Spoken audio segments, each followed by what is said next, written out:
ಎಲ್ಲರಿಗೂ ನಮಸ್ಕಾರ. ಇವತ್ತಿನ ದಿನ ನಾನು ಕಾಂಡವವನದ ದಹನದ ಕಥೆಯನ್ನು ಹೇಳಕತ್ತೇನೆ.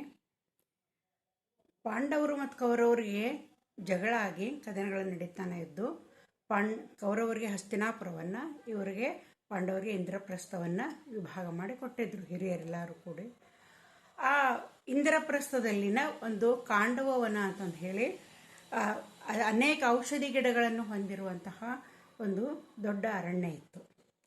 ಆ ಅರಣ್ಯ ಇದ್ದದ್ದು ಇಂದ್ರನಿಗೆ ಸಂಬಂಧಪಟ್ಟಿತ್ತು. ಇಂದ್ರನ ಬೆಂಗಾವಲಿನಲ್ಲಿ ಆ ಅರಣ್ಯ ಇತ್ತು. ಇಲ್ಲಿ ಶ್ವೇತಕಿ ಅನ್ನುವಂಥ ಒಬ್ಬ ಮಹಾರಾಜ ಸತತವಾಗಿ 12 ವರ್ಷಗಳ ಕಾಲ ಯಜ್ಞವನ್ನು ಮಾಡ್ತಾನೆ. ಯಜ್ಞ ಮಾಡಿದಾಗ ಪ್ರತಿದಿನ ಯಜ್ಞಕ್ಕೆ ಹವಿಸ್ಸನ್ನು ಅರ್ಪಿಸಬೇಕಾಗ್ತೈತಿ. ಅಗ್ನಿಗೆ ಹವಿಸ್ಸನ್ನು ಅರ್ಪಿಸಿದ ಮೇಲೇ ಆ ಯಜ್ಞ ಪೂರ್ತಿ ಆಗ್ತೈತಿ. ಅದು ಯಜ್ಞವನ್ನು ಮಾಡುವಂಥದ್ದು ಒಂದು ವಿಧಿ. 12 ವರ್ಷಗಳ ಕಾಲ ಆ ಹವಿಸ್ಸನ್ನು ಸ್ವೀಕರಿಸಿ ಏನಾಯ್ತು ಅಂತಂದ್ರೆ ಅಗ್ನಿಗೆ ಜಡತ್ವ ಉಂಟಾತು, ಅಜೀರ್ಣ ಆತು, ಅವ್ನು ತ್ರಾಸಾಗಕತ್ತಿತು. ಮುಂದಿನ ಯಾವುದೇ ಯಜ್ಞಗಳಲ್ಲಿ ಆ ಹವಿಸ್ಸನ್ನು ಸ್ವೀಕರಿಸುವಂಥ ಶಕ್ತಿನ ಉಳಿಲಿಲ್ಲ ಅವಂಗ ಭಾಳ ಸಂಕಟ ಪಡಾಕತ್ತ. ಅವನ ತೇಜಸ್ಸು ಕಡಿಮೆ ಆಗಕತ್ತು. ಆಗ ಅವ ಏನು ಮಾಡ್ತಾನ ಅಂದ್ರೆ ಬ್ರಹ್ಮನ ಕಡೆ ಹೋಗ್ತಾನ. ಬ್ರಹ್ಮದೇವ, ನಾನು ಹೆಂಗೆ ಆಗಾಕತ್ತೈತಿ, ನಾನು ಏನು ಮಾಡಲಿ, ನಾನು ಪುನಃ ನನ್ನ ತೇಜಸ್ಸನ್ನು ಹೆಂಗೆ ಪಡೀಲಿ ಅಂತ ಕೇಳ್ದ. ಬ್ರಹ್ಮದೇವ ಹೇಳ್ತಾನ, ಇಂದ್ರಪ್ರಸ್ಥದಲ್ಲಿರುವಂಥ ಕಾಂಡವ ವನವನ್ನು ನೀವು ದಹನ ಮಾಡು. ಅಲ್ಲಿ ಭಾಳ ಔಷಧಿ ಗಿಡಗಳದಾವು. ಆ ಔಷಧಿ ಗಿಡಗಳ ಸೇವನೆಯಿಂದ, ಪ್ರಾಣಿಗಳ ಮೇಧಸ್ಸಿನಿಂದ ನಿನ್ನ ಅಜೀರ್ಣ ಇದ್ದದ್ದು ಕಡಿಮೆ ಆಗ್ತೈತಿ, ನಿನ್ನ ತೇಜಸ್ಸು ಹೆಚ್ಚಿಗೆ ಆಗ್ತೈತಿ ಅಂತಂದು ಹೇಳಿ ಬ್ರಹ್ಮದೇವ ಆ ಉಪಾಯವನ್ನು ಹೇಳ್ದ. ಅದಕ್ಕಾಗಿ ಅವ ಏನು ಮಾಡ್ದ ಅಂತಂದ್ರೆ ಈ ಕಾಂಡವ ವನಕ್ಕೆ ಬರ್ತಾನೆ. ಆದರೆ ಆ ವನ ಇದ್ದದ್ದು ಇಂದ್ರನ ಆಧೀನದೊಳಗಿರ್ತೈತಿ. ಇಂದ್ರನ ಗೆಳೆಯ ತಕ್ಷಕ, ಹಿಂದನ ಸರ್ಪಯಾಗದೊಳಗೆ ಹೇಳೇನೆ, ತಕ್ಷಕ ಸರ್ಪರಾಜ, ಅವನ ಮಗ ಅಶ್ವಸೇನ ಅನ್ನುವಂಥ ಆ ಕಾಂಡವ ವನದೊಳಗನೆ ಇರ್ತಿದ್ದ. ಹೀಗಾಗಿ ಈ ಅಗ್ನಿಗೆ ಆ ಕಾಂಡವ ವನವನ್ನು ದಹನ ಮಾಡೋದಕ್ಕೆ ಏನಂತಂದ್ರೆ ಅವನಿಗೆ ಹೆದರಿಕೆ ಆಯ್ತು. ಇಂದ್ರ ಏನಾರ ಒಡ್ಡೇ ಒಡ್ತಾನ, ನನಗೆ ದಹನ ಮಾಡೋಕೆ ಬಿಡೋದಿಲ್ಲ ಅಂತಂದು ಹೇಳಿ. ಆಗ ನಾರದರು ಇದ್ದದ್ದು ಭೇಟಿ ಹಾಕಾರ. ಅವ್ರು ಏನು ಹೇಳ್ತಾರಂದ್ರೆ, ನೀ ಕೃಷ್ಣಾರ್ಜುನರ ಸಹಾಯವನ್ನು ಪಡ್ಕೊ ಅಂತ ಹೇಳ್ತಾರೆ. ಅವ ಹೋಗ್ತಾನೆ, ಅರ್ಜುನಿಗೆ ಹೇಳ್ತಾನ, ಕೃಷ್ಣ ಅರ್ಜುನರನ್ನ ಭೇಟಿ ಹಾಕನ.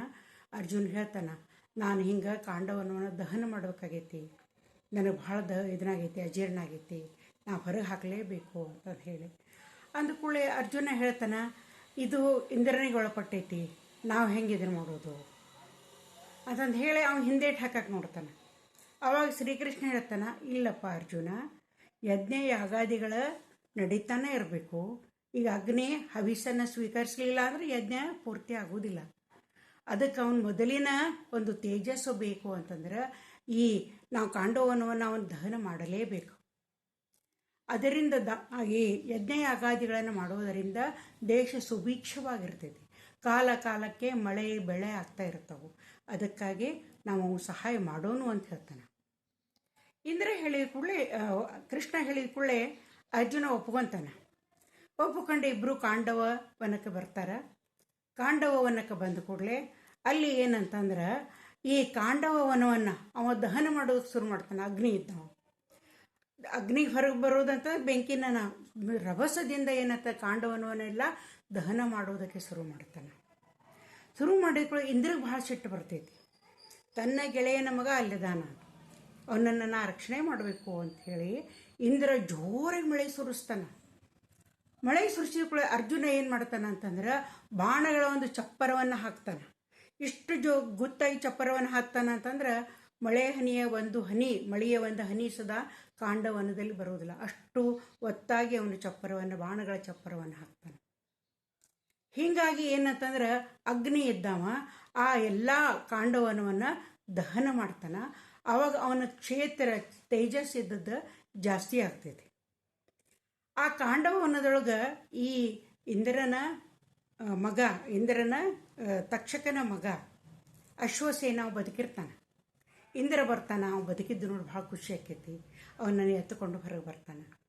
ಆ ನಂತರ ಆ ಅಗ್ನಿ ಇದ್ದವ 4 ಕ್ರೌಂಚ ಪಕ್ಷಿಗಳು ಅಂತ ಹೇಳಿರ್ತಾವೆ, ಅವನ್ನ ತೊಗೊಂಡು ಬರ್ತಾನೆ, ಕಾಪಾಡ್ತಾನೆ. ಆ ನಂತರ ಈ ಅರ್ಜುನ ಇದ್ದವ ಮಯ ಅನ್ನುವಂಥ ರಾಕ್ಷಸ ಶಿಲ್ಪಿಯನ್ನು ಕಾಪಾಡ್ತಾನೆ. ಹಂಗಾರೆ ಇವೆಲ್ಲಾನು ಕಾಪಾಡಿದ್ಕೊಳ್ಳೇನ ಅಗ್ನಿ ಇದ್ದವ ತನ್ನಲ್ಲಿರುವಂಥ ಅತ್ಯಮೂಲ್ಯ ವಸ್ತುಗಳನ್ನು ಕೃಷ್ಣಾರ್ಜುನರಿಗೆ ಕೊಡ್ತಾನೆ. ಹಂಗಾರೆ ಅತ್ಯಮೂಲ್ಯವಾದಂಥ ವಸ್ತುಗಳು ಅಂದರೆ ಯಾವುವು, ಅದರ ಮಹತ್ವ ಏನು ಅನ್ನೋದನ್ನು ಮುಂದಿನ ಕಥೆಯೊಳಗೆ ನಾನು ಹೇಳ್ತೀನಿ. ಇಲ್ಲಿಗೆ ಮುಗಿಸೋಣ ಅಂತ.